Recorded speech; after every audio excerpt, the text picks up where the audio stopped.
Good evening, good evening, good evening. Thank you for joining us on this Friday evening. The nights are getting lighter, the evenings are getting warmer and balmier. You can hear the bird song. Summer is approaching. So, as good Evertonians, what are we doing on a Friday night? We're inside having a moan about the finances. Where's the money? Where's the money? Thank you for joining us on Follow Everton, and I am joined by the wonderful, the ineffable Mike Gow. How are you? I'm all right, Jan. How are you doing? You know what? Screw pleasantries. A bit shit, really. It's a bit shit, yes. Yeah. A fair enough summation of the entire state of affairs that we find ourselves in at the moment. Yeah. How are you? Are you similar, likewise? Yeah, I mean, I'm fine. Thanks for asking, but just tired, very busy at work, and distracted with all this nonsense going on at Everton. And I think, like most Everton fans, I just want it over. Just want it over and done with. Want to know, not constantly trying to second guess what's going on, but actually know something concrete, know what's happening, so that we can put it all behind us and start moving forward. It certainly doesn't help when you get a punishment for a thing and then you get another punishment for a thing, the double jeopardy. No. So we've obviously brought you on. Thank you for coming on. Very valued Evertonian friend and guest on Follow Everton. Thank you for joining us, everybody. On multiple platforms, Ryan has shelled out all the things. We're appearing left, right, and centre on big screens. Do like and subscribe and click the little notifications. You get notifications for all our little previews and things like that. Eugene's already got in the comments regular on saying, remember to smash the like button now. Do appreciate that, Eugene. But what we're going to do with Mike's approval and pick his brains a little bit and talk through finances, money, just the whole situation. Because, Mike, if I may put you on a pedestal here a little bit, you have a little bit of business savvy and nous that maybe is lacking from Follow Everton, right? Well, I'm sort of a bit reticent to take any sort of credit on this. I mean, I learn as much about the Everton finances from sources online as probably the rest of us. Work in a business school, so I can't say I don't know anything. I've got to keep the charade going to a certain extent. So I work at Edge Hill Business School, so obviously discuss a lot of these things with colleagues, particularly the accountant finance guys. At least one of whom is a season ticket holder at Goodison as well. But my actual area is more policy analysis, and I've done a lot of work, particularly on China's football development, and published in that area, analysing their sort of national football plan. So my interest in all this is not just as an Evertonian. I have to try and keep a bit of a distance, but I'm interested in the sort of developing policy arguments around things like the new football regulator, and around things like changes to the PSR rules that are going to be coming in as well, and how we can better regulate our game, because it's basically being taken away from the fans who are responsible for building it into the global game that it is. I'm not a lawyer. I have to say that. A lot of people seem to be under the misapprehension that I'm a legal scholar. I'm not. You're in an advantageous position more than most fans, in that although you do receive the information that is publicly available to anyone should they seek, you have the experience of putting the policies into context, the laws, looking at football development, being a fan and being abreast of the development. So what you see and what you absorb from the media and the information that's presented to you kind of joins the dots a bit more than it would do for me, certainly. And I'd like to think at certain stages I'm clued up as to how developments have happened. But there are plenty of fans who it either goes over their heads or becomes so complicated and bogged down. But you can sort of cut through the nitty-gritty when you're looking at these policies. Is that right? Fair to say? Yeah, and I think this is something that I say to my students all the time is, when I'm getting them to pick whether it's undergrad, whether it's masters, whether it's PhD level, you can't think critically about something that you don't really understand. So where my knowledge maybe sort of falls down is I live in Liverpool now. I get to as many games as I can, which is not as many as I'd like, admittedly. But when talking to guys like yourself, other fans that have been going to the matches for 20 odd years. I mean, I've supported Everton since I knew what football was. This is it's our team in my family, particularly on my mum's side of the family. But I've went to my first game in '92. I think the old First Division, but I've always lived a long way from Liverpool and always supported Everton from a distance. So a lot of the sort of immediate history and a lot of certainly the sort of keep Everton in our city, the Blue Union, a lot of the stuff that Steve Dickens has covered in his book on the Mashiri years. These are all things that I know a lot less about than most match-going fans, most of you guys that have been going for a very long time.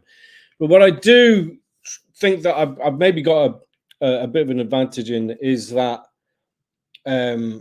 I understand policy contexts and I understand the way that sort of these things sort of come to pass.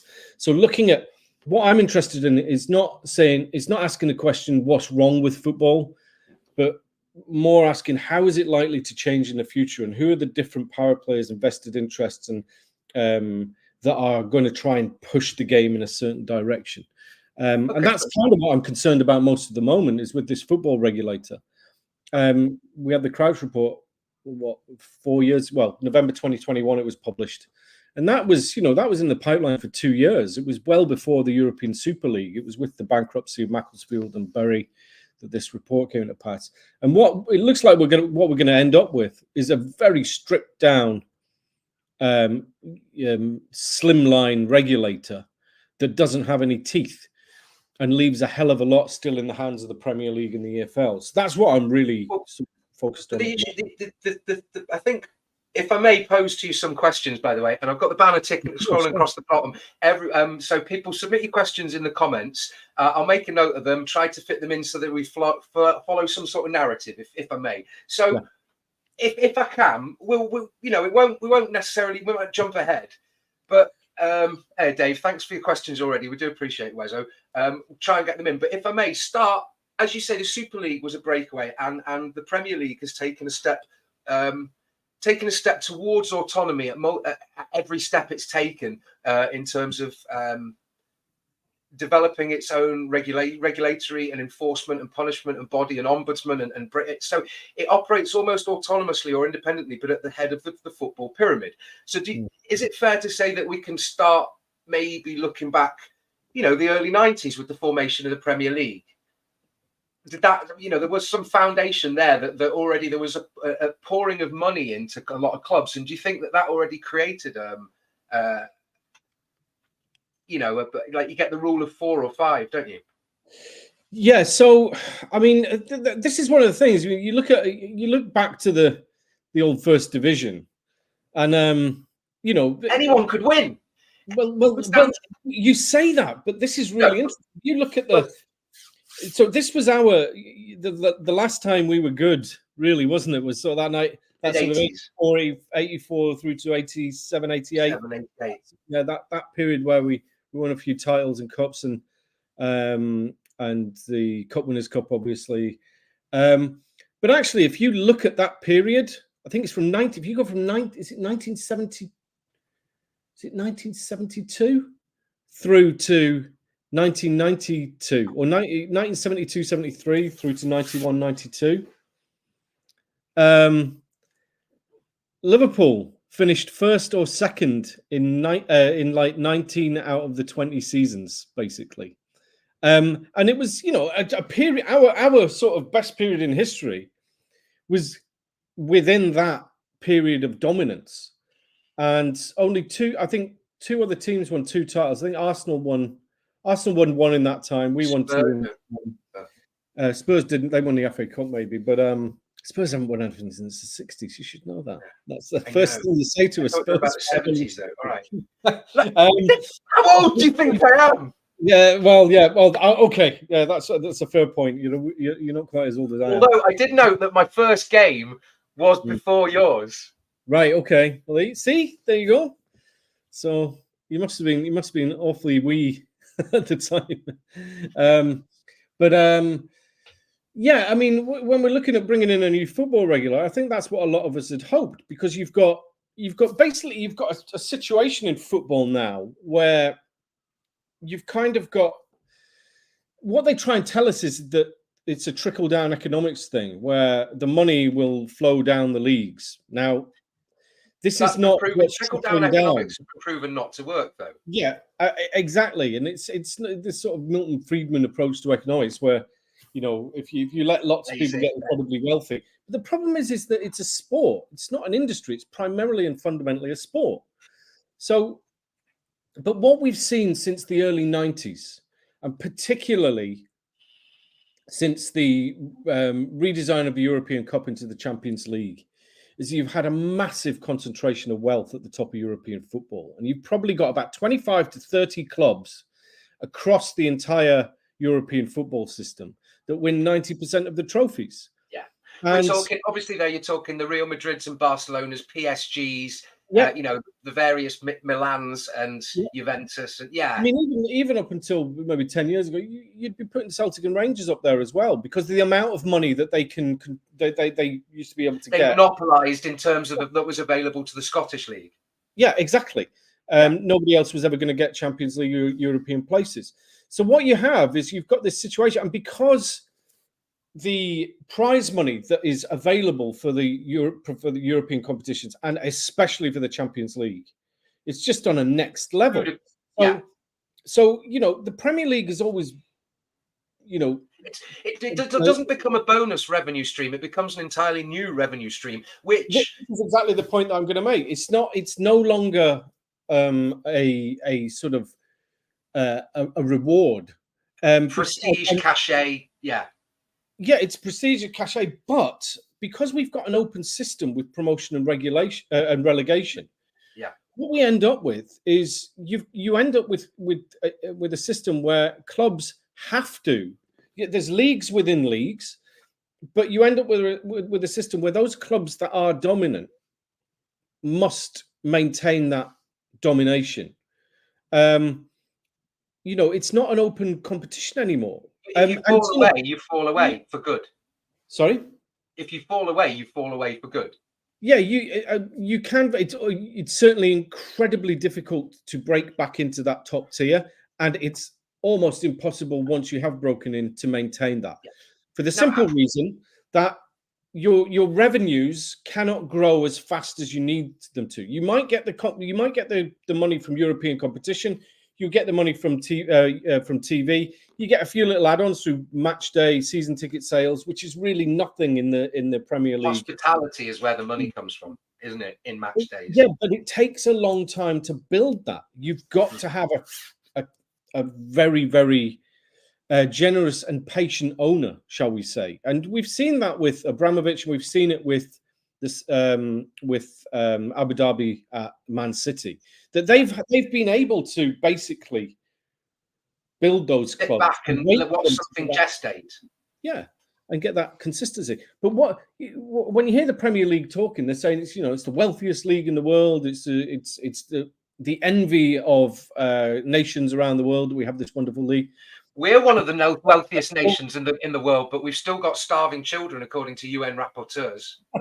Well, exactly, and it's not a bad analogy.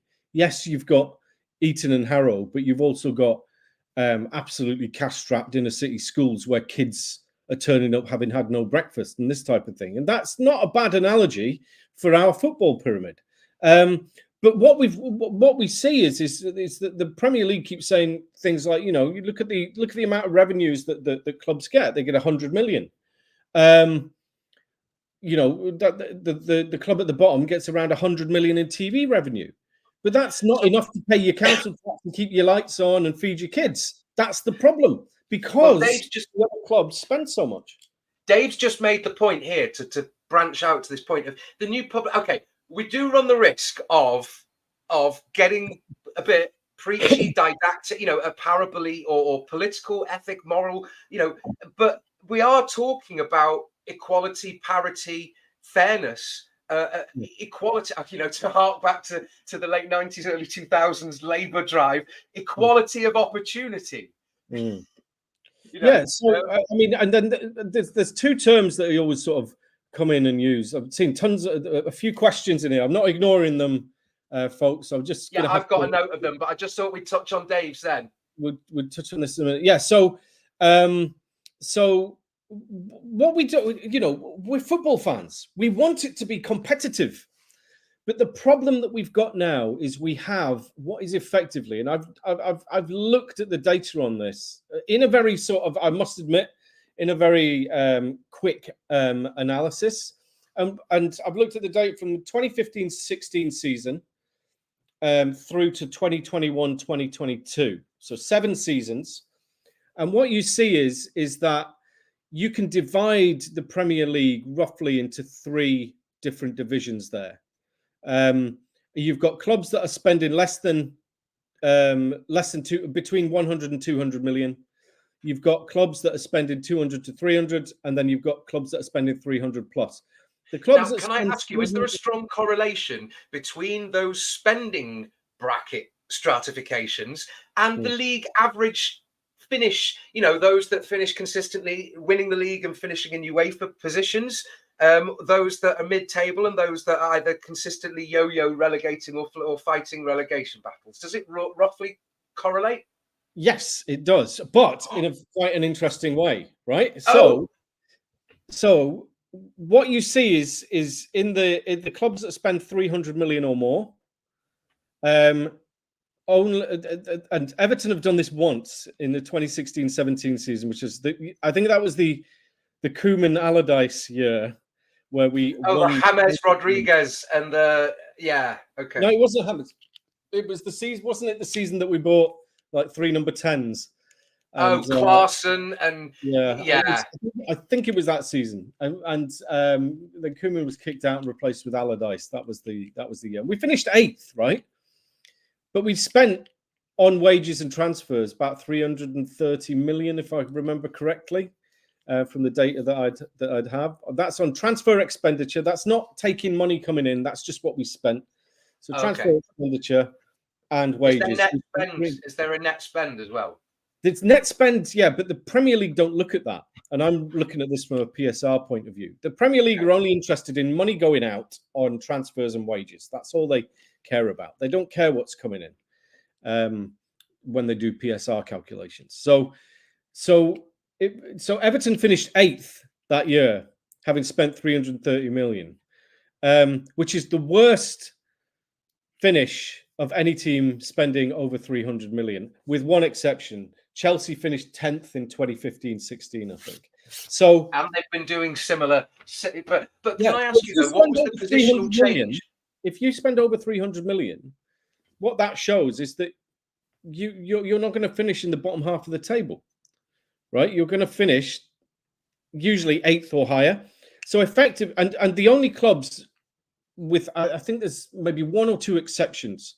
The only clubs that have spent over 300 million and do it consistently are Arsenal, Chelsea, Liverpool, Man United, Man City, and Spurs. Everton have gone over that 300 million mark once. And maybe one other club, I think. I can't remember. Maybe Newcastle this year, actually. Do you recall the statistics for the year that, or the run-up that Leicester won the league in 2019? Yeah, so Leicester. So you have what's called a correlation coefficient, right? So if you've got a correlation coefficient of 1, it means there's a perfect relationship between 2 things. So you spend more money, you finish higher up, right? Yes. But the correlation coefficient is strong, but it's about 0.7. But in that season, it's weak, it's 0.4. And the reason for that is because the clubs that spent a lot of money finished further down the league. So, of course, the relationship's going to show to be weaker. It skewed everything. So if you could factor in... Because there's an anomalous. There's tendencies, chaos and entropy. Sorry. Yeah. So with correlations, the mistake that everybody makes, and it's not just limited to football, is that when you say you've got a strong correlation, that indicates that spending money causes your points to go up. Well, it doesn't at all. And that season shows it in absolutely perfectly. If you look at 2015-16, Leicester finished top. They spent 115 million. Arsenal finished second on around 210 million, and Spurs finished third. They spent around 150 million, if I recall correctly. The top spending clubs finished 4th, 5th, 8th, and 10th in that season. And they spent way more. So the reason that we don't see a stronger relationship between spending and final league position and points in that season is because the clubs who spent a lot of money did badly. Yeah. Right? But otherwise, when that year aside, sorry. Go on. No, go on. No, but that year aside, then there is a strong correlation. Yeah, there's what you call strong. So in the social sciences, anything over a 0.7 you would call strong. It's actually 0.69. So it's just about reaching that strong correlation. But this is the interesting thing. The reason for that is that the top 6 clubs who spend vastly more consistently tend to finish higher up, right? That doesn't mean they win every season. But if you take them out the game, if you take the top 6 clubs out of it and you look at the other 14, the correlation is very weak. What that means is that league becomes much more competitive once you take out the high spenders. Once you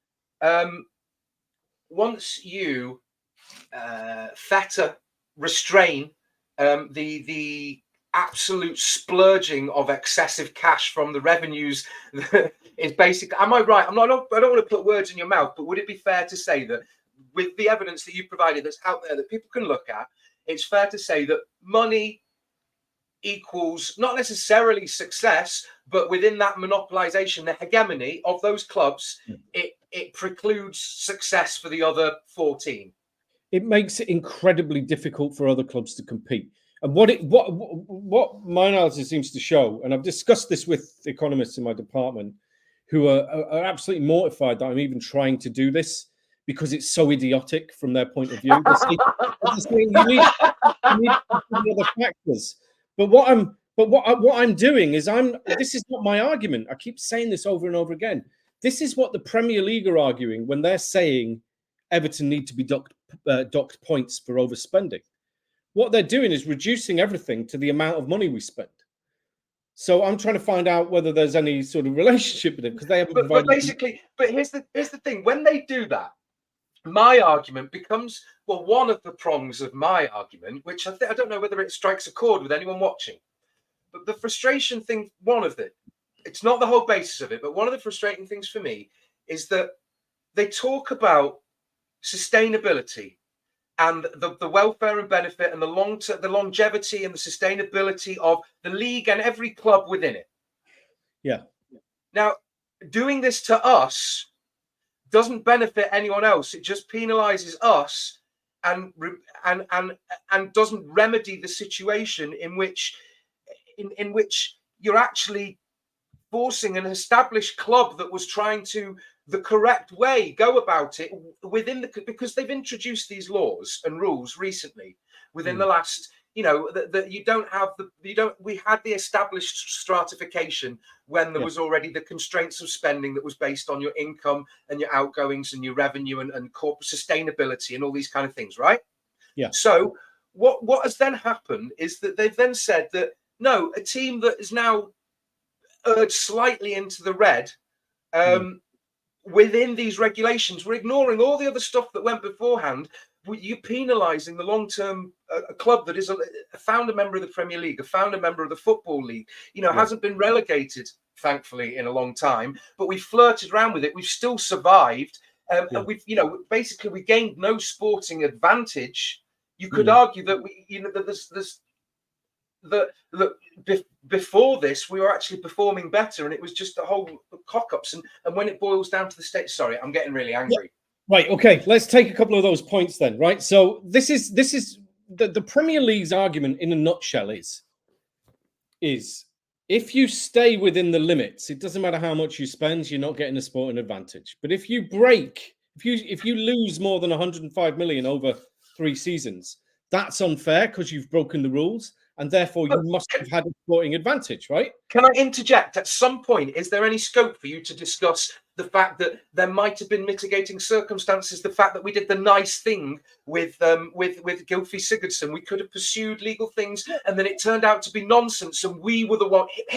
Our club and him as an individual were the ones that suffered. Yes. Sorry. Yes, these are sort of legal mitigation arguments. Let's come to those in a minute because there's quite a lot of them, and they turn your head inside out. But this is the point that I really want to make here, Jan. Is that what I've seen is, go back to your initial question: is there any sort of relationship between how much you spend and where you finish in the league? So the answer is yes and no. So it depends how much you spend. So if you doesn't it depend on youth investments and and academies? We're just looking at transfers and we're just looking at wages. So if you look at the clubs that spend over 300 million, and there's only 6 of them that do this regularly, that's the top 6. As we said again, Man United, City, Liverpool, Chelsea, Spurs, Arsenal. Yeah, and surely Newcastle must be flirting with that. They're just about to start coming into it. They've just invested more money, so I think next year they'll be over that 300 million mark. Now, if you look at them, if you look at the league, you get a correlation. It looks like the more a club spends, the higher up the league they finish, right? So therefore, spending money helps you finish higher up the league, right? That's the idiotic kind of interpretation. Hang on. Just put an important You're not point. Putting the cart before the horse there, though. Yeah, well, this is it. It's the other way around. It's the more successful you are, the more you spend, which is an interesting sort of point. Sorry. But if you take those 6, if you take the top 8 positions in the league, if you take the top 6 teams that spend over 600 million, what are they competing for? Are they competing to win the title every year? And the answer is no. They are competing for one of 4 Champions League places. Yeah. And their booby prize, their wooden spoon, is Europa League or European Conference League, right? That's what they end up with if they've done badly. Now, but the thing is if you take the top 6 who spend over 300 million, there is no correlation between their spending and performance. There's a very weak correlation, very, very weak.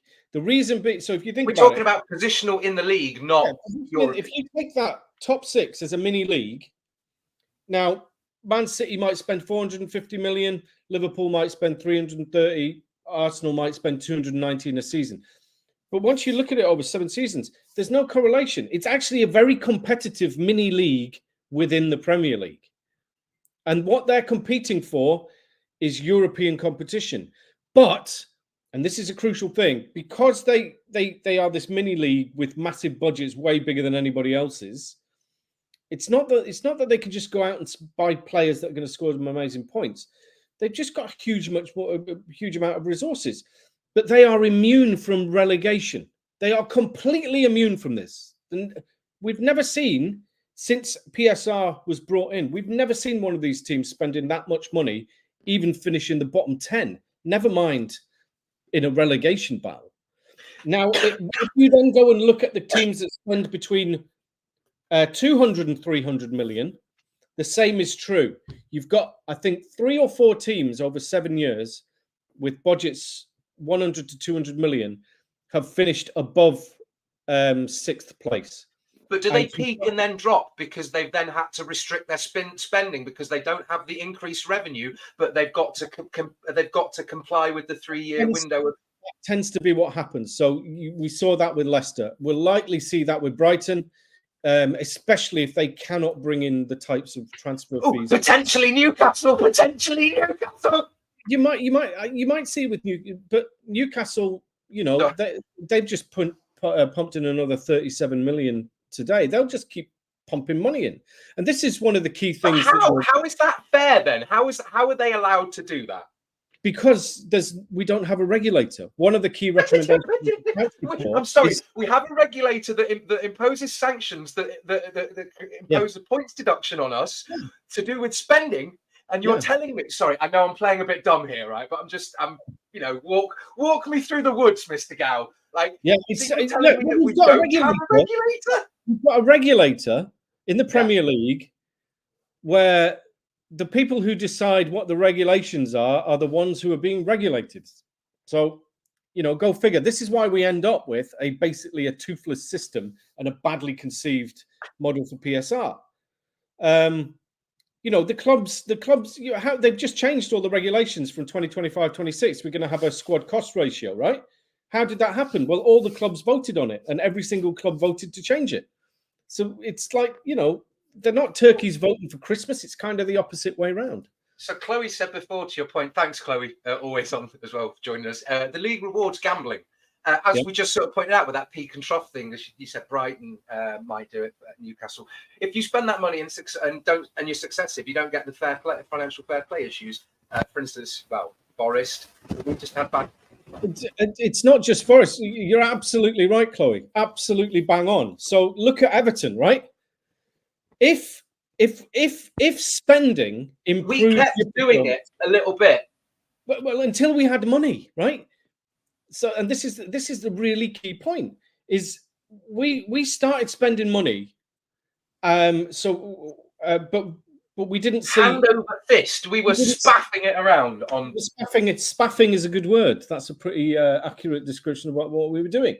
So we were spending money. Now, if there was a causal relationship between if spending more money is what got you a better team, Everton not only would have done better, we would have likely been finishing 5th or 6th in the league every year from about 2016 onwards, 2017. Champions. Yeah, exactly. So we would have finished higher up the table. We would have got European football. We would be nowhere near a PSR violation. And this is the point. And it's a point I tried to make yesterday. I was watching some legal arguments on More Than a Game, which is run by the Toffee TV guys. Patrick, you're going to say Judge Rinder then? No, definitely. I don't watch any of that stuff, mate. I pretty much just watch Everton content these days. That's it. And but this is the point: is if you spend money, spending money doesn't buy success, right? If you spend money on players, it doesn't necessarily buy. What works, what improves a team is a good strategy, good management, getting good knowledge, good skills, processes and people into the right places in your organization so that you create the right type of culture. Coaches, scouting, recruitment, tactics, ethic, squad mentality. Exactly. Yeah. And that costs money, right? So that's what's yes, you're going to have a certain amount of players that you're going to buy in for daft transfer fees. But it's not what you spend the money on, it's how you spend it and how you build something using a strategy. That's what's going to deliver success, short term or medium term or long term. But spending the money does not have an impact. There is a relationship between money and success. Yes, but spending money does not cause success. In fact, it's actually the other way around. Once you become more successful, you win more UEFA prize money, you then start spending more because you don't want to drop back down the league tables, this type of thing. So you've got arguably a more causal sort of relationship. It's the more successful a club is over a longer period of time, the more money it spends. But does Our that not problem is we spent a lot of money, but we weren't successful. Does that not include logical entailment? Does that not suggest that those clubs that were already successful in a situation where they had increased revenue and were spending more money, it just creates a circular, one tornado, a circular storm at the top of the league, and then other ones elsewhere? Yeah, well, we're already kind of seeing this. There seems to be a bit of a domino effect. Just in the last few days, we've seen, Blades have been given a suspended 2-point deduction that's going to come into or postponed. So if they get relegated back down to the Championship, which looks very likely, they're going to get benefit. But sorry, I know it benefits the clubs around them and the one that might get relegated. But if we're talking long term, and if you're trying to be impartial, like I'm removing my Everton hat, Yeah. even though it's very difficult. So, you know, if it can apply to Sheffield United, if it can apply to us or Forest, you know, so the thing is, okay, it penalises that one club and it might benefit, you know, for instance, if a club goes down and the one that was going to go down doesn't, okay, you could say it benefits them. But in the long term, all it's doing is punishing this club for something that you're turning a blind eye to. Yeah. In a different context. It baffles me. These are the sort of broader pictures that not many people are discussing. Everybody's discussing what punishment should these teams get and how serious should it be. But that kind of already talking about changing the rules back? Sorry? Isn't there already talk of changing the rules so that there's not going to be these punishments going forward? Yeah, they've already made the decision. PSR has already been changed. 2 or 3 days ago, they announced that the Premier League clubs have voted in new changes. So we don't know exactly what the regulations are, but club spending is going to be limited at 85%. But let me just ask you. Europe, and it'll be 70%. Yeah. But I'm sorry, if you then say that the laws under which, if they were to continue to exist and you were to punish clubs, would be unfair, how is it then fair to uphold a punishment that's already been enacted under that framework? Well, they'll just argue that those were the rules that were in place at the time, and these law changes haven't come in yet. Well, what about, okay, if they were in the rules at the time, then what's the punishment going to be for Chelsea, for City? Well, Chelsea haven't been charged yet, as far as I'm aware. City, the City's is not a PSR violation. It's potential that they could violate PSR if they've lied in their accounts and had some conspiracy to mislead the Premier League on the real nature of their accounting. But we're splitting hairs then over tax evasion and tax avoidance. Far more serious. It's a far more serious offence, and it's going to take forever. It's going to take ages. I think 2025. At which point, in a sporting sense, or a legacy sense, or a sustainability sense, the financial sense, it'll all be irrelevant. Listen, for me, and this, probably won't be popular, is I don't think any football teams should be given sporting sanctions for financial issues. Why? All it does is punish the players and the team and the fans, right? And certainly, I don't think any clubs should be given points deductions, which are then going to put them at peril of relegation. Because especially for PSR, they put us in a position this season, and Forest as well, where we are being punished because they want us to run our club in a more profitable and sustainable way. But their punishment we weren't going bankrupt. Is putting us in danger of administration and possibly bankruptcy. Yes, but we weren't the ones that were putting ourselves in a situation. Sorry, yeah. I mean, it's like basically saying, it's basically saying we want you to, we want you to drive more carefully, or you were 10 miles over the speed limit. Death sentence. Sorry, I think Rod Ross is talking in reflection on what I said there about the regulation and the rules being changed and the rules at the time. If you can't see there's an agenda against Everton, you really are beyond help, right? If I may, right, we'll get to some questions that people have been jotting down now. But if I may, take 2 minutes of your time, because I know I've had a bit of a big hiatus for anything. I've just written a little something, and I thought you might be interested to hear it. I don't know if you guys are watching. We're meant to believe it's the beautiful game. Cry God for grassroots, but the Premier League, for shame. For bowing to City, but here's the rub. Plunging the knife in the back of our club. What did it matter? We sought their advice, and they concocted a pitfall to punish us twice. All nice and neat, with minutes, understood, ostensibly corporate, while baying for blood. A loan's interest payment realisation, so nothing about Chelsea's amortization. All these regulations and rules, from feckless masters to an army of fools. So is this really about allowing all-round sustainability, or just maintaining a hegemony? City bought, Chelsea bought, Newcastle the same. But they can't let another club into the frame. In fact, if we go down, our ruins on your head. We've built a brand new home and dipped a toe in into the red. No one explained or complained about West Ham's free ground, and decades of blood money was all right. Sound. A new era cometh the hour, a new master cometh the man. Begavelled, feeleth the power, corrupted, beeth the plan. Fair play, he went in for the kill, while we're still mourning Chairman Bill, catching us off guard. Neat trick, although some might see it as sadistic. You want parity and fairness to bridge the gap. Start by introducing a wage cap. If you must scratch the legacy itch, fix the calamitous flaws on the pitch. VAR review, was he offside? 30-second break. There's only so much we can take. What are the heritage part of your plans? Crouch would insist that it's owed to the fans. Reflecting on legacy, a different kind. When he's gone, what will Dick leave behind? Fiasco, fandango, a foxtrotting tango, about as clued up as a fish with a mango. But we know what's going on.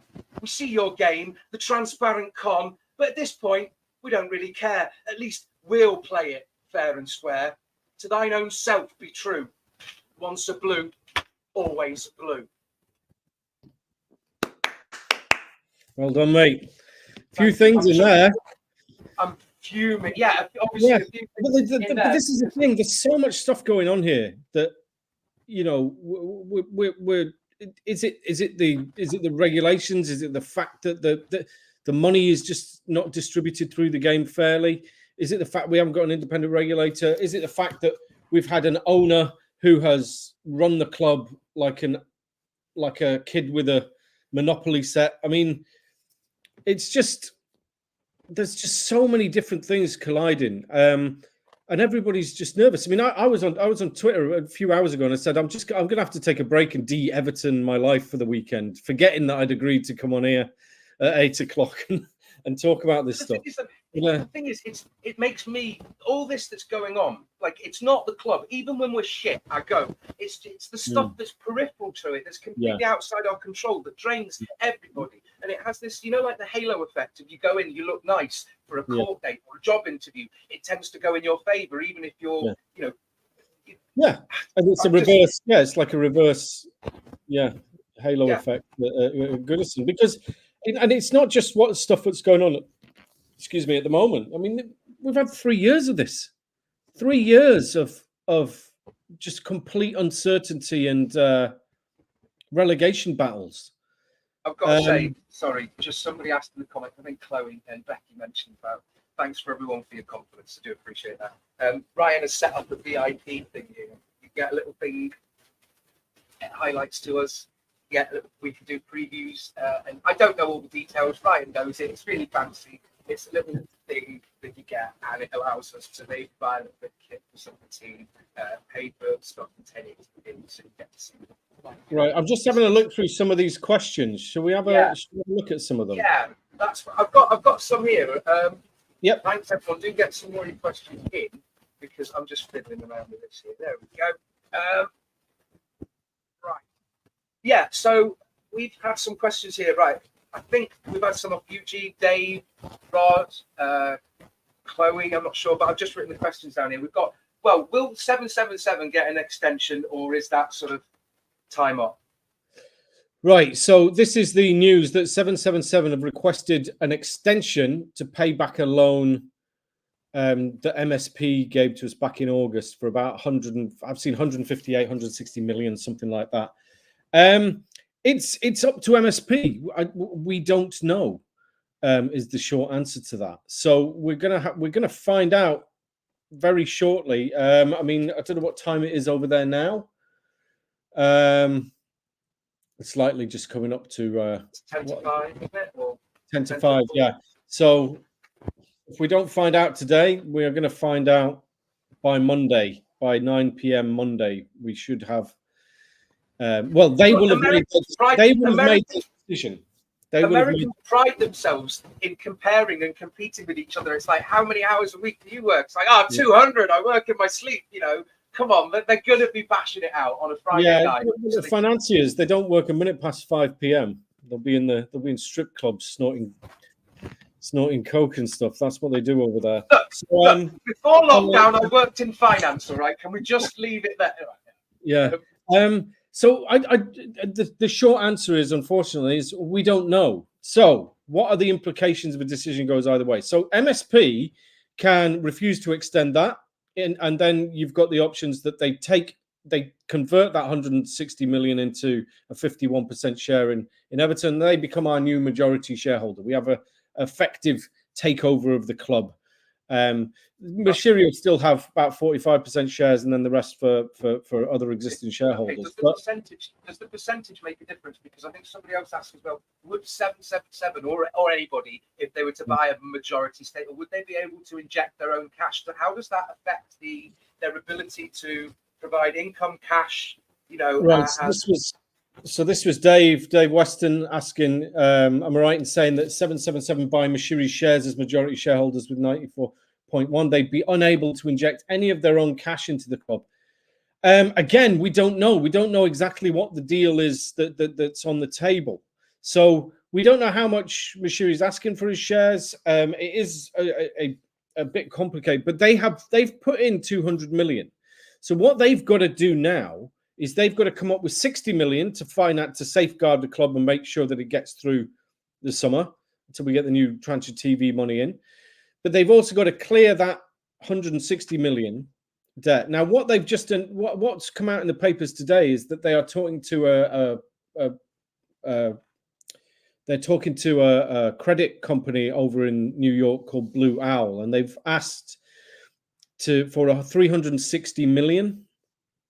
So effectively, what it looks like is they're going to take out a mortgage, and yeah, because it's not going to be. It's going to be like 50%. It's going to be a rounded percent or something, 50%. Yeah. So if you take the 200 million that they've put in, and you take 360 million, that gives you 560 million. That 360 million is 64.2%, which is about the absolute limit that they can put into the club on a leveraged buyout, according to the new regulations that were passed last year. So it looks to me like that's what they're doing.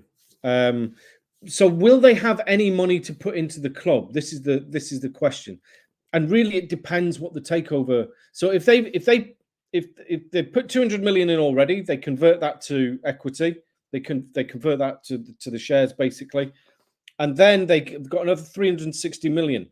But if they've got to pay back MSP 160 million, and they've got to buy out the rest of Mashiri's shares, we don't know what they're going for.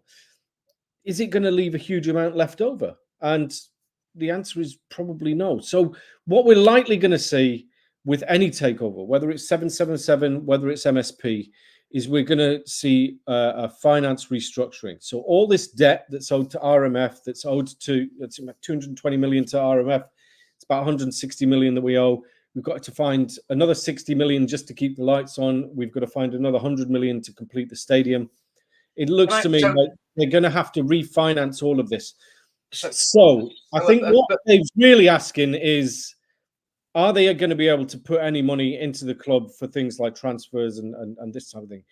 And I would be very surprised. I think we're going to be on a fairly tight leash.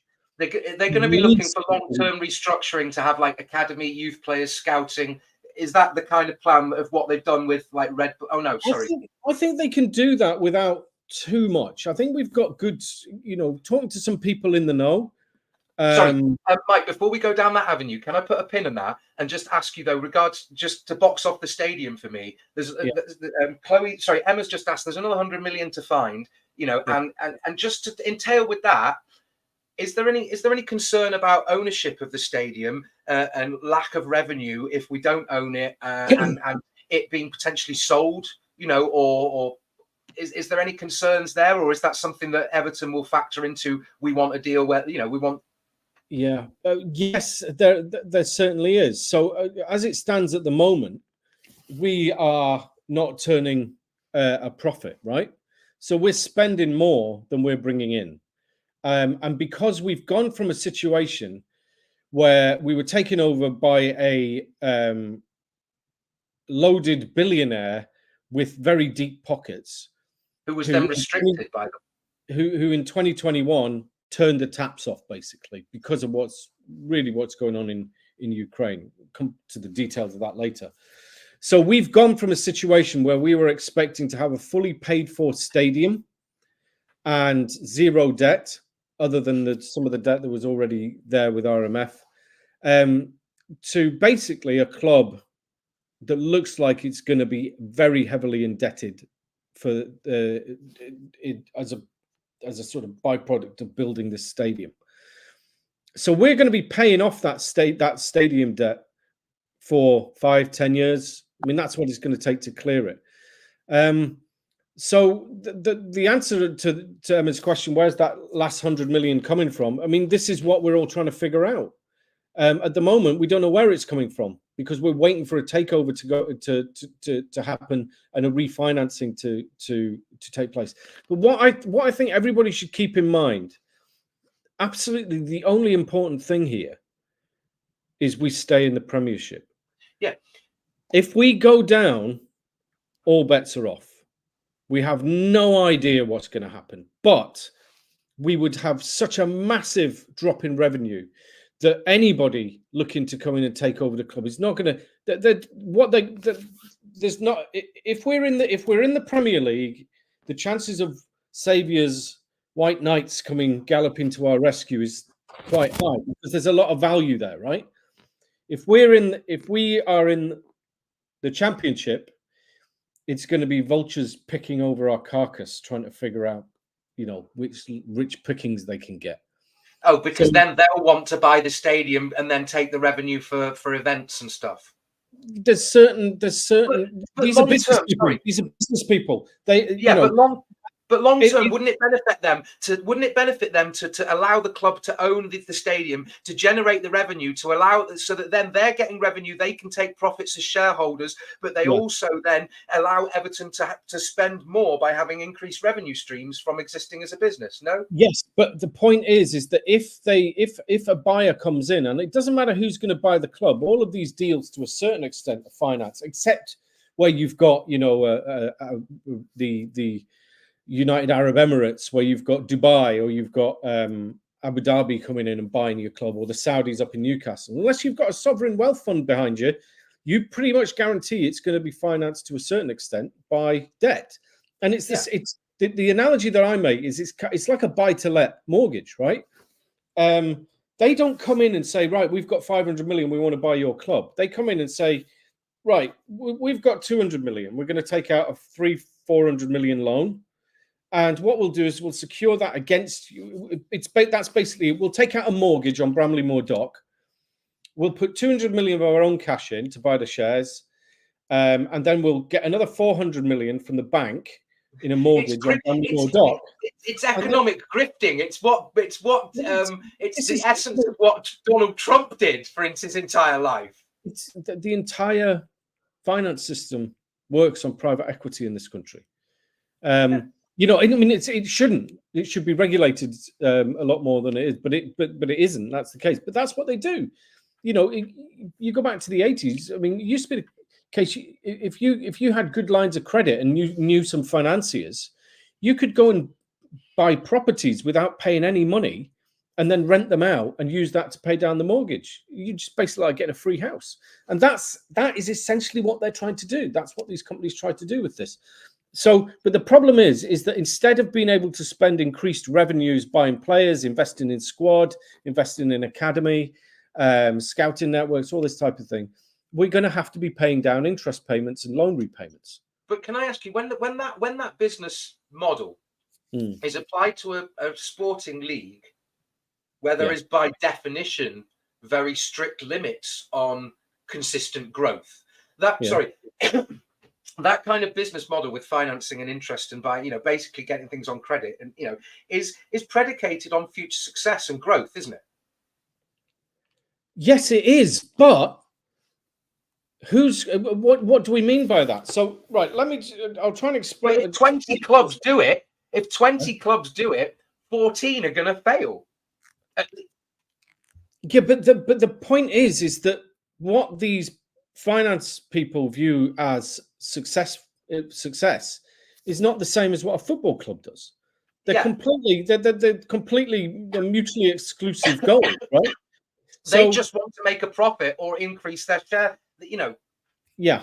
So let's say, for example, it costs 100 million to buy Everton, right? 777 come along and say, right, we've got 50 million. So what we're going to do is we're going to borrow 50 million from a bank. So that's our 100 million. Yeah. Right. And then what they say is we are going to pay off that 50 million over 10 years. And they will gradually reduce that debt. So when they come in, they basically take out a mortgage on the club of 50 million. And they pay that back at whatever it is every year until it's gone. After 10 years, it's gone. So now, but also they've grown, the value of the club has gone up. So it's now not worth 100 million, it's now worth 200 million. And then they sell it. So how much money have they made? It's leveraging, yeah. I get. They've made 150 million. They put in 50 million of their own money. They took out a loan. They got Everton and Everton fans basically to pay back that loan, and then the value of the club's gone up to 200 million. They sell it. They've made 150 million. They've tripled their money in 10 years. By just being in a position to meet the minimum. Basically, it's as you say, it's the buy to let. It's like being in a situation where you can afford the minimum equity, down payment, whatever, on a mortgage for a property, and then immediately renting out, and then getting somebody else's need to live to pay for. Yeah, sorry, getting all. So they have an interest. They have an interest in driving up the value of Everton, and the only real way to do that is Bramley Moore. Is to get that stadium completed. Yeah, I mean, don't get me wrong. They've got different objectives, but they are aligned in certain sense. Is that if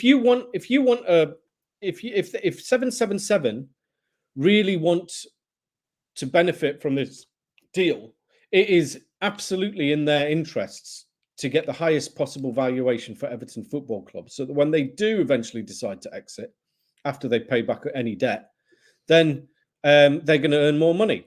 And the only way to do that in football is to have a team that is consistently competing in Europe, top half of the table. Yeah. And you know, they're maybe going to try and, I mean, the other thing is once we get to Everton, to Bramley Moore Dock, you know, we've got expected levels of commercial income, but you know, there's nothing stopping them driving that a lot higher if they're going to be particularly aggressive about it.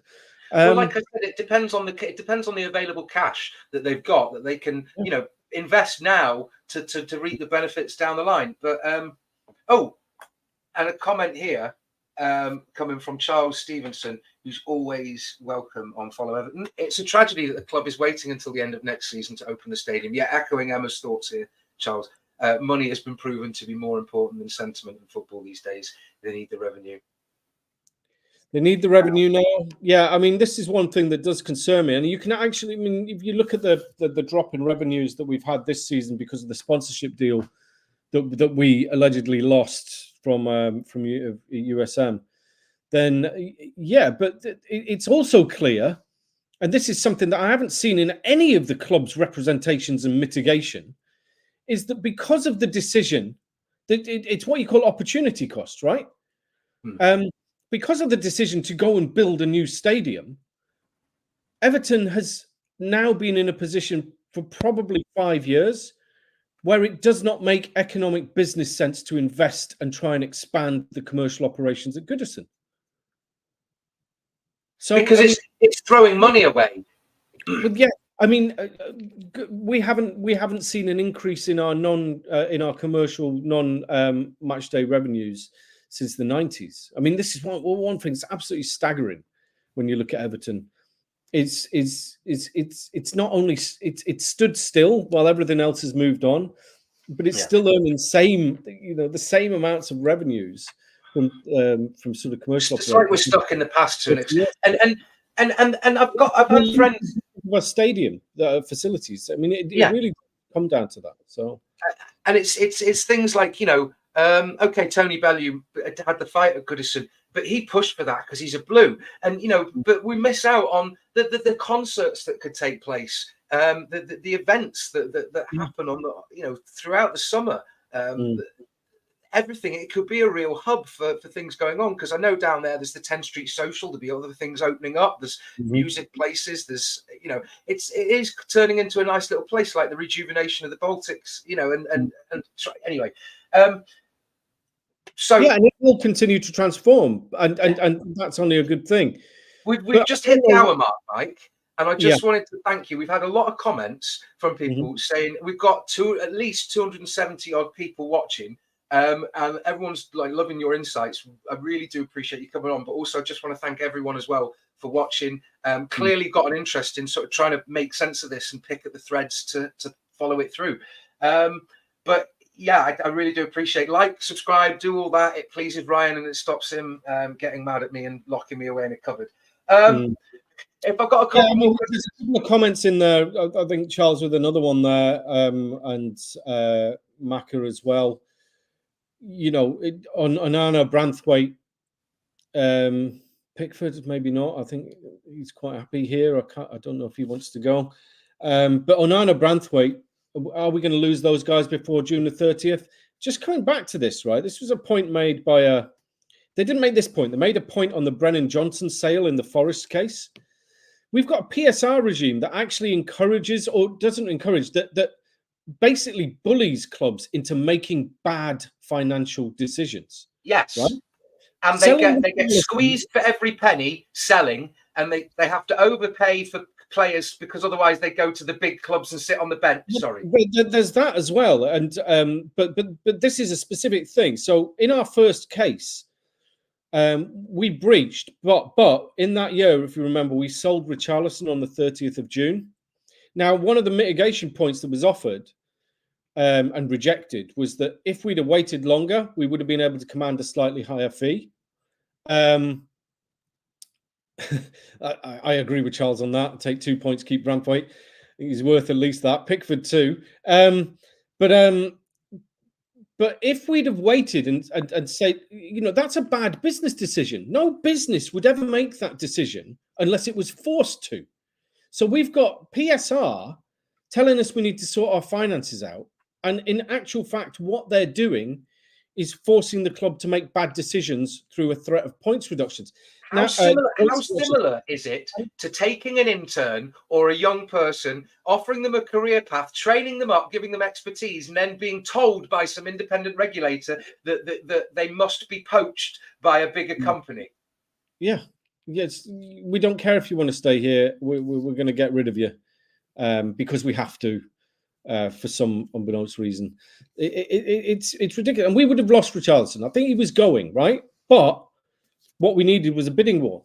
Forest didn't do that. Forest made the right business decision, which actually likely ended up costing them a few more points.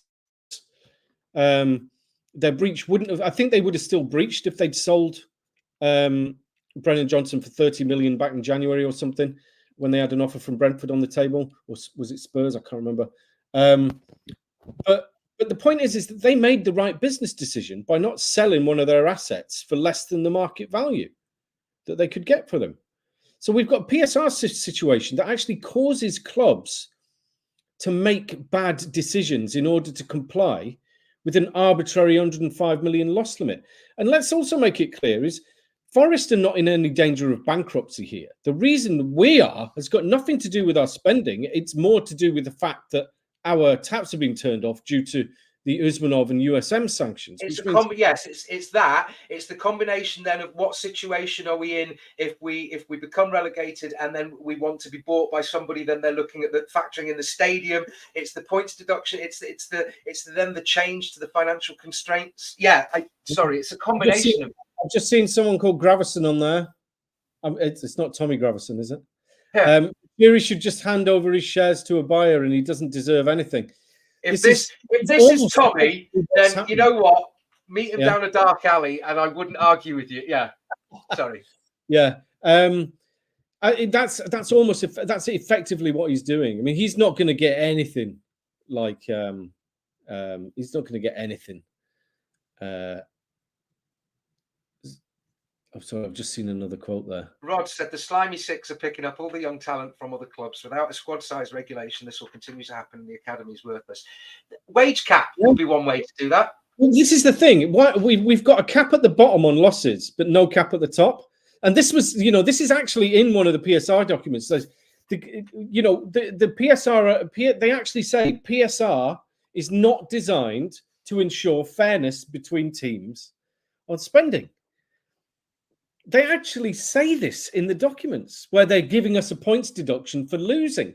So, and I said a few weeks ago, can we not have a cap where the spending cap is 3 times what the lowest team in the league can spend, right? And if you cannot, and if you can't, you have to. If you can't, then you have to nominate a squad that you can maybe change in the January transfer window, and then those players that don't make the squad have to be loaned out. They can be loaned out to lower leagues or abroad or something. Yeah, I mean, and they again, I've sort of suggested this in conversations. I'm sure it's on a Twitter thread somewhere where if we say, right, if you've overspent, then who was the last player that you bought in? So let's say you've overspent by 10 million. Auction him off like the actual rules of Monopoly. Yeah, you've overspent by 10 million. The last player you bought was the one who took you over that. And this is their logic. It's not mine. I don't think this is a good way to solve it. But let's say you bought a player for 20 million and it put you over. You bought him in the winter transfer window and this put you over the 10 million loss. You say you can't play him. I mean, problem solved, right? Then you're not getting a sporting advantage for the last player that you brought in. I mean, there are myriad ways that we can sort this out without points deductions. It's utterly ridiculous that they are insisting, and they've you look at how many teams have been given points deductions in 2024. Everton twice, Nottingham Forest once, Leicester City not yet, but they tried to, but because they were relegated last season, they're in a kind of regulatory limbo. Yeah, so they can't agree who's got the right to take points. But here's the thing: what sport? I'm sorry, but if you're in a league. We've had Sheffield United, Reading have had points deductions since January. Morecambe FC yesterday as well. I mean, it's spreading throughout the league. We've got this kind of contagion that's going through, and the football authorities seem utterly incapable of considering the fact that points deductions for financial mismanagement just seem from a policy point of view utterly completely inappropriate, because it doesn't remove the incentive to spend, right? Look, if a fighter doesn't make the weigh in, then you remedy that. You don't cut their hand off. Yeah. Yeah, sorry. I will just point out, because Joey 11. There is a petition demanding Richard Masters resigns. The problem is with that, and you sign these petitions if you want, they'll just replace him with somebody else. Yes. I don't want to fall foul of any potential YouTube regulatory whatever. But Joey 11 has pointed out that there is a petition on a certain website where petitions seek to change policy, and it's it's demanding the removal of the resignation of current. Oh, we're being joined by Tech, who's just fiddled around with something. Thank you. Sorry about that. Yeah. So basically, we've kind of presented it. Obviously, I've got a horse in this race, and maybe a lot of people feel this a similar way. If there's anybody media-wise who's watching this, we've covered a bloody lot of points here. The hypocrisy, the ethical. Just while we're on the topic here, just to let everybody know that's listening, and I'll pass these details on to you.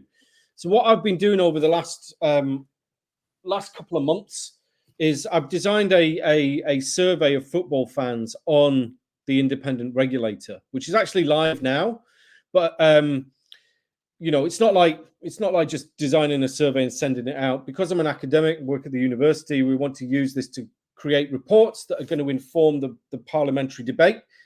but also send round to supporters groups, fan advisory boards, all this type of stuff. I've had to get it passed through the Social Science Ethics Research Committee at our university, which takes a fair amount of time. So I've managed to do that, managed to get that approved. It's gone live, but I haven't, it's kind of a soft launch at the moment. The survey is going to be open until the 31st of May. And what I'm trying to do is not just Everton fans, not just Premier League fans. We want responses from every single fan base of all 116 clubs in the top 5 tiers of English football.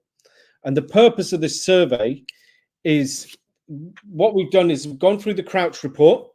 We've looked at all 47 recommendations in there, and we've divided them into 8 or 10 categories. I can't quite remember. And we are asking for fans' views on these. So a lot of the language in it's quite heavy, but we want to know what fans want to see from an English regulator.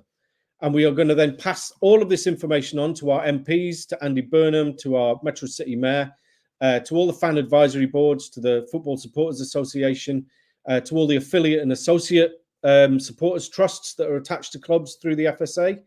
And we are going to try and see if we can influence the debate. But we need to get the word around about it.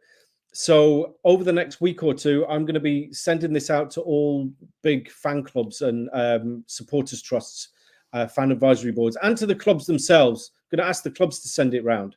We'll see whether they do or not. I think we might get that lower down the divisions, maybe in the League One, League Two, Vanarama. So if anybody's interested in having their say on what they want to see from a football regulator, keep an eye out for this, and I will pass the information on to Ryan and Jan so that they can provide info in here. If you're on Twitter, you can follow me on Twitter at Mikey Gow, and it's my pinned tweet is already on there. You could maybe have a look at that. But we've already started getting responses from this, but I'd really like to get as many as we possibly can from committed fans, match going or otherwise. Just people love their football and love their club. Right. Thank you very much for. Wow, I've just put that up there, Mike. You've got a fan survey going out, hopefully, ideally, to all clubs, basically to get an insight of the ethos of all football fans. What unites them, what they want consistently across all levels of the game. But this is going to, as you say, inform parliamentary debate. You're going to send the details to us. We will try to. You want people to do it authentically so that it can inform, debate. So you want some form of identify. I don't know. I know it has to be ethics, but you want it to be. Yeah, exactly. Can I say? I'll send you a link in our private chat because I'm not logged in for the comments there. But there's a video on there if you want to have a look. I don't know if you can show that on here.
Hello, everyone. I do apologise for that. Are you there, Mike? I'm here. Yeah, I am so very sorry for that. I don't know what's happened. Did you cut out, or was that just me, or was it the website? I think the whole thing just went down. So, yeah.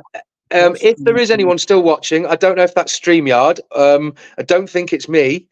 I've no idea. I do apologise for that, but I think that would be a perfect time to wrap it up. As Mike promoted, hopefully quite well and professionally, his survey that's going around. But yeah, I've hopped on last minute. If Ryan is in the wings, I'd love him to jump on right now because I'm on my phone. But thank you very much for joining us for this finance special. I'm really sorry to wrap it up so suddenly, Mike, but thank you so much for joining us, mate. Is there anything you want to, say before you go?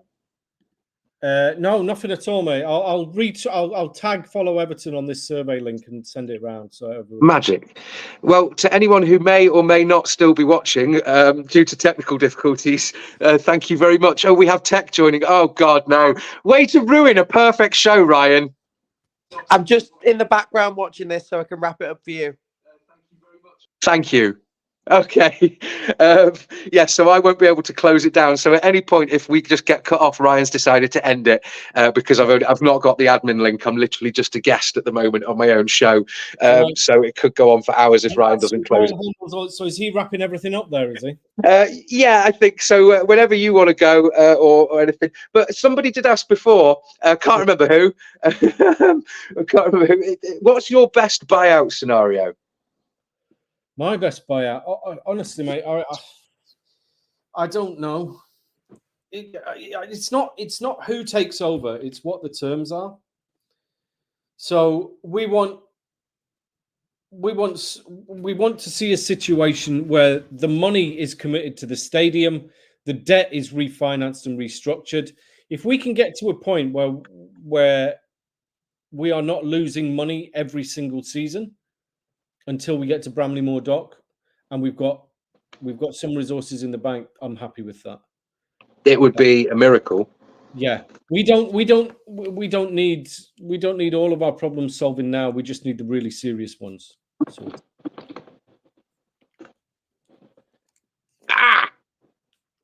Hello. Are we back on? Oh. What happened there? Goodbye. You've multiplied. You've been cloned. It could get like multiple angles, like Premier League review, VAR review.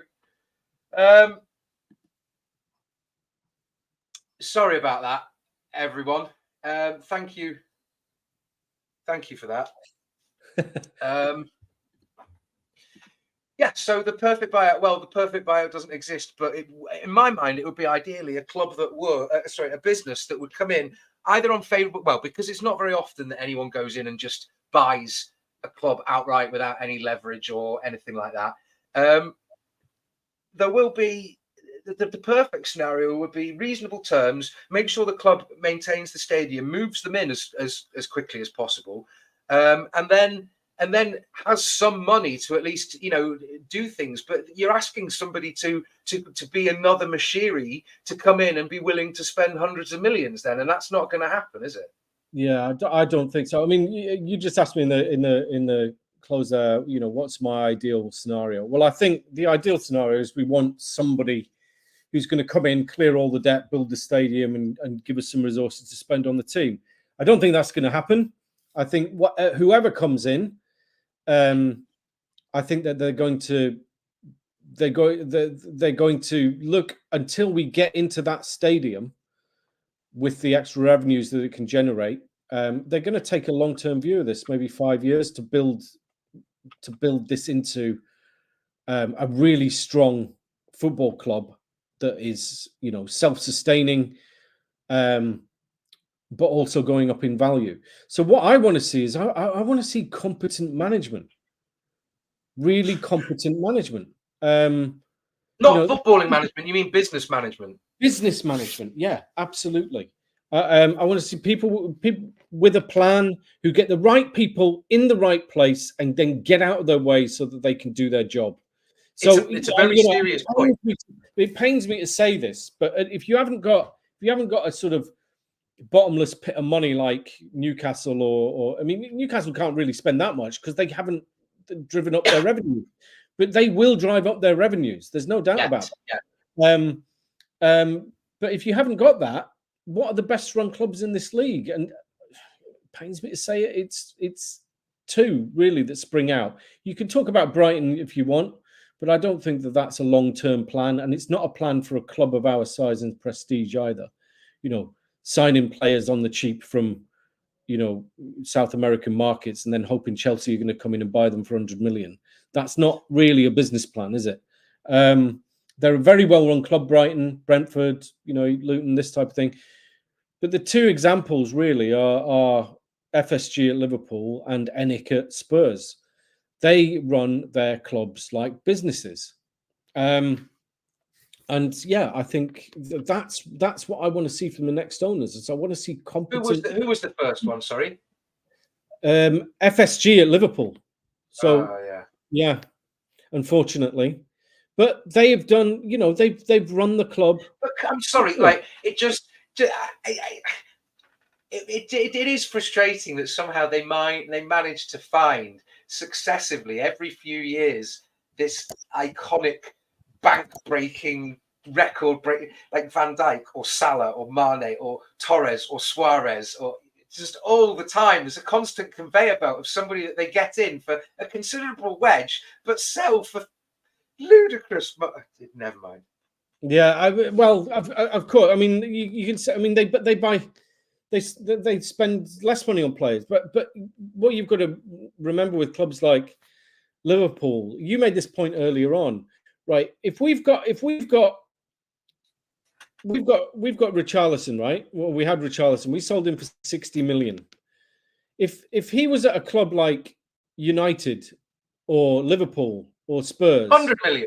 100 million at least, and he would only be going to a Real Madrid or a Barcelona or a Bayern Munich or something like that, right? So this is the other thing that we have to see with these top six clubs is that when we spend money, we have to spend more to get certain types of players, and then some players are just completely out of our price brackets, totally. But if we want to, we paid what was it, 30 million, 35 million for Iwobi? If Liverpool had been in for him, he would have not gone to there for 35 million. It would have been more like 15, 20 because of the player power and the agent's power in that. Because you can sort of want away from the club in that sense.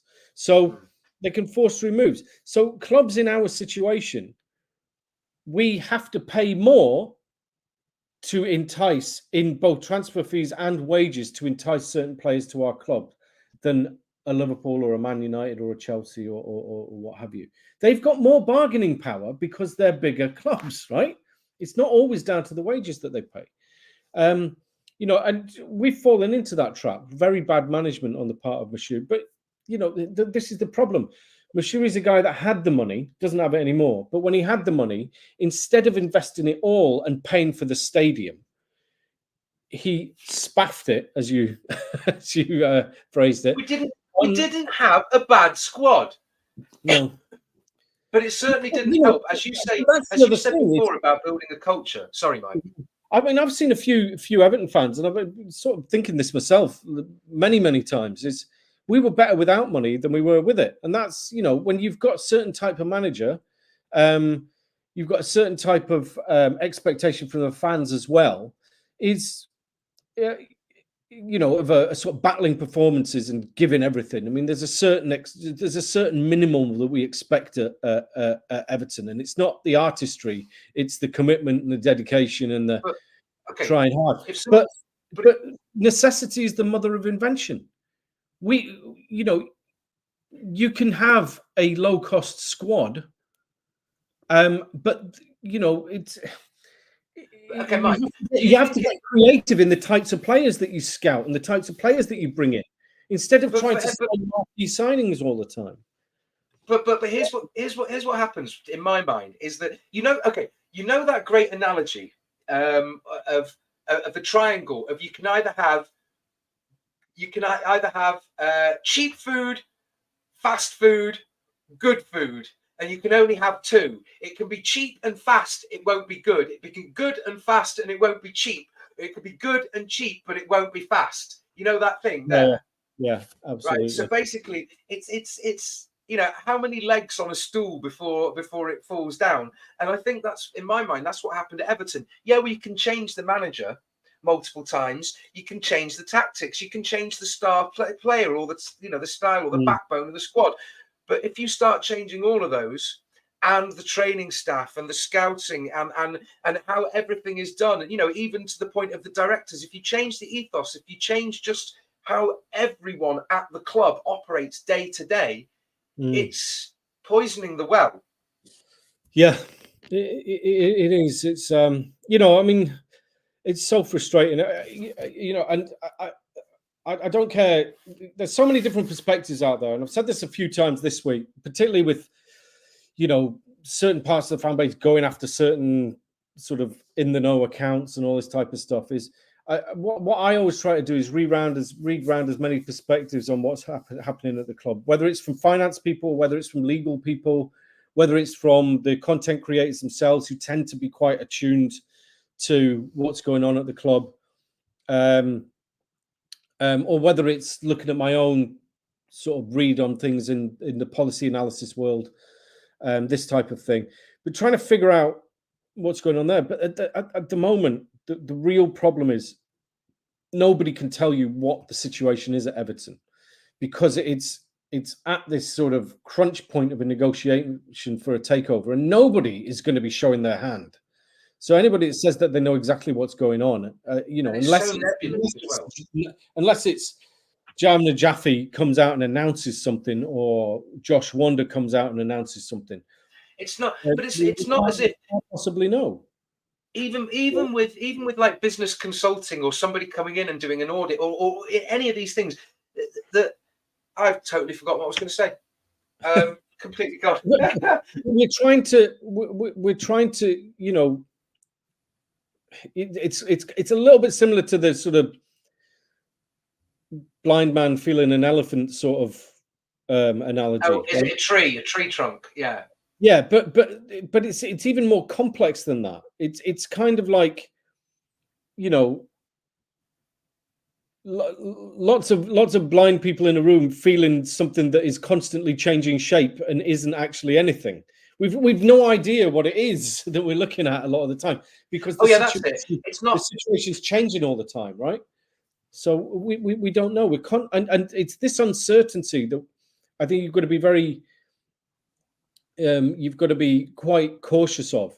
So if we don't know what's going on, we can't predict what's going to happen. There's too many sort of unknown elements, and in my experience, these things, they can drag on for ages, and then all of a sudden everything slots in, all the little pieces slot into place, and you end up getting a deal. So it could happen by Monday. We could see a situation where MSP decide to give that extension on the repayment amount. I mean, but hang on. So I'm not sure that would be entirely good news, because I think once we get to the end of the season, administration becomes a lot, I wouldn't say more attractive, but it becomes less of a disincentive to do a deal. Because if we go into administration before the end of this season, we get a 9 points deduction, we're down, we're gone. It's not an attractive investment. So they want to avoid administration at least until the 31st of May. But after the 31st of May, that calculus changes quite a bit, where you might have investors looking, saying, well, they got an 8-point deduction last season, let's take a 9-point hit, let them go into administration, and then we can get an investment in the club for a lot cheaper. I mean, because it's not your concern. Exactly, until there's no sentimentality in business. So, I'm hoping that MSP convert. I think that they're credible business people, that they are not going to invest in something unless they think that they can turn it around in terms of making money. Do they operate as a consortium cooperative? So it could be the case of somebody's turning around, saying, hey, I'm going to front some more money for this, or... They wanted a minority share, and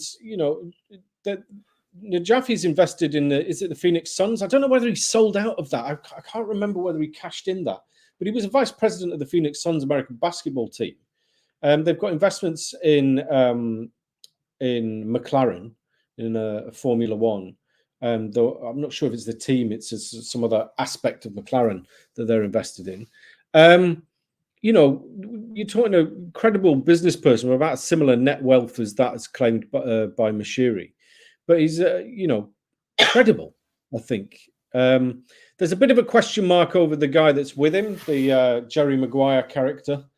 So is it? I can't remember his name, Moody or something.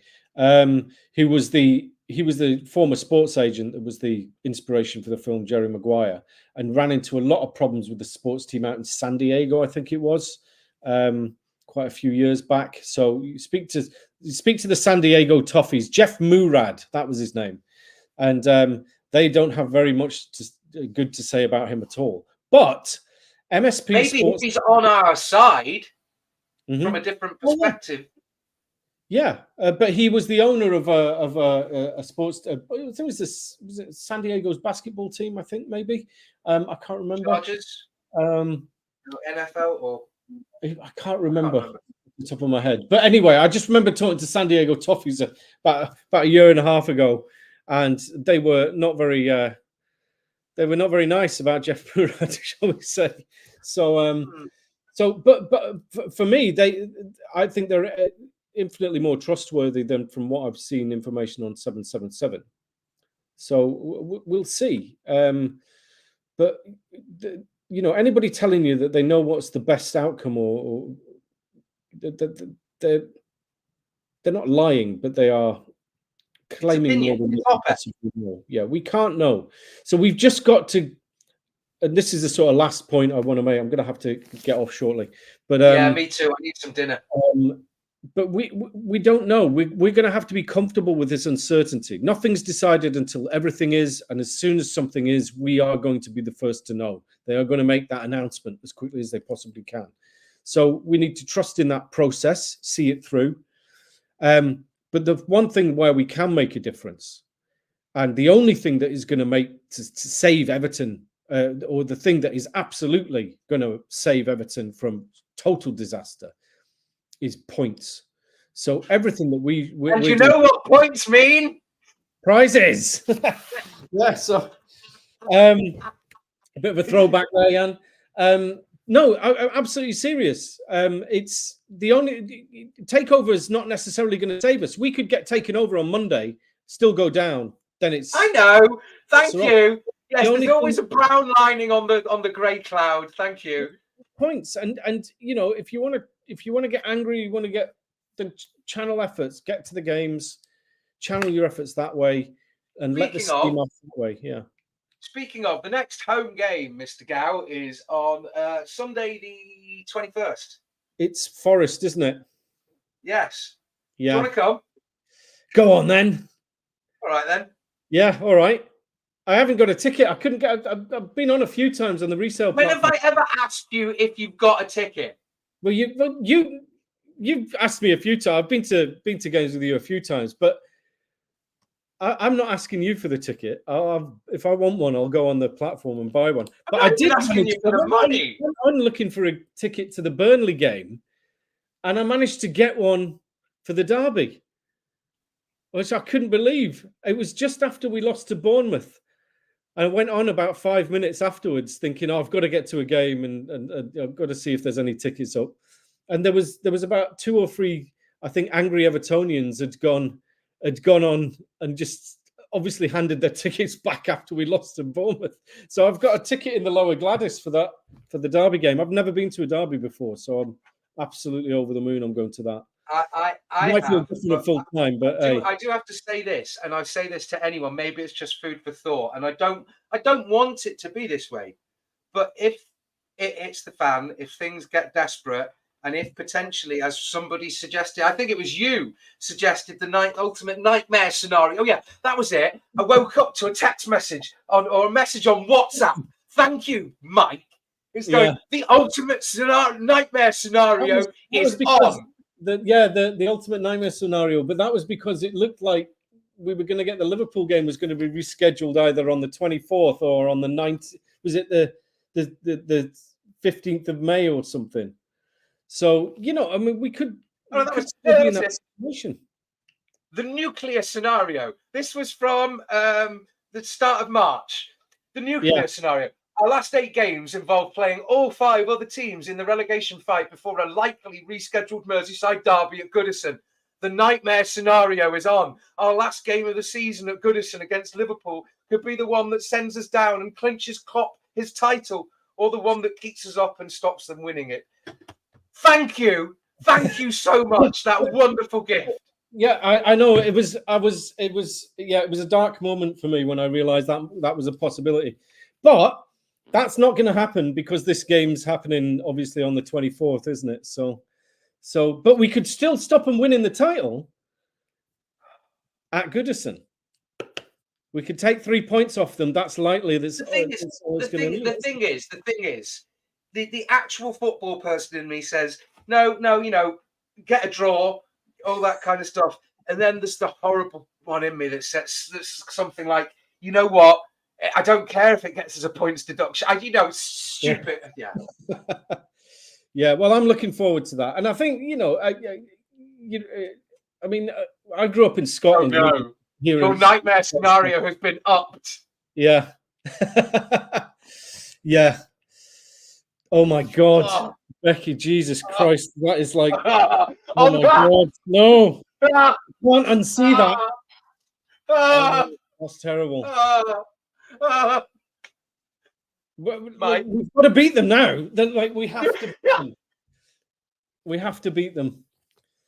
Oh my God. I hadn't even thought of that. That's terrible.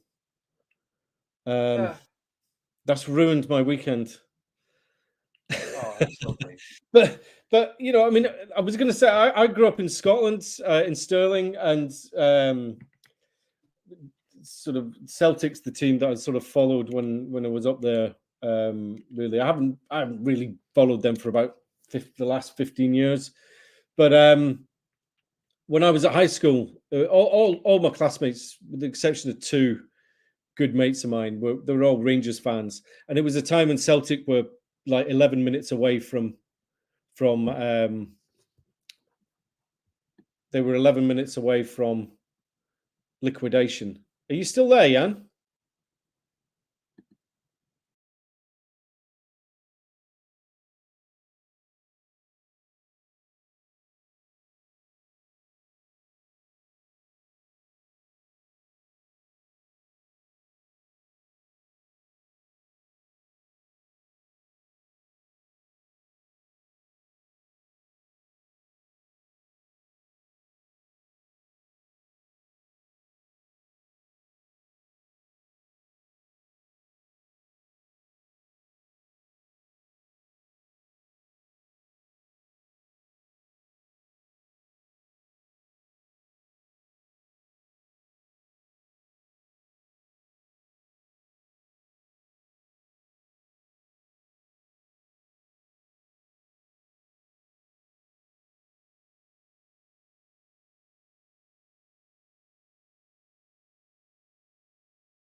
Well, it looks like we've got some technical problems.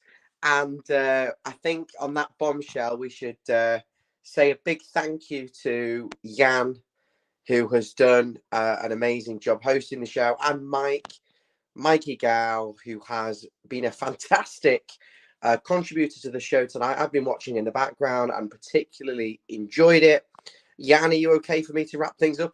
It's disappointed. He's waving in the background. He's had enough. But I'm sure we'll see them as a wonderful combination again very soon. Be sure to give Mike a follow on Twitter at Mikey Gow and have a look at his survey. If you haven't already subscribed to Follow Everton, then make sure you do so. Hit the like and subscribe button. If you're watching back, leave us your comments. We'll come back to you. And of course, thank you to all our VIP members who are basically funding everything wonderful we're doing here. That includes you, Becky, Mr. Toffees, and Stuart Disbury. We've seen you in the comments there. And if you'd like to join, you go to Follow Everton YouTube channel on a mobile browser or a computer browser and click join. Thank you so much. Once again, thanks to Mike and Jan. We'll see you soon. Thank you.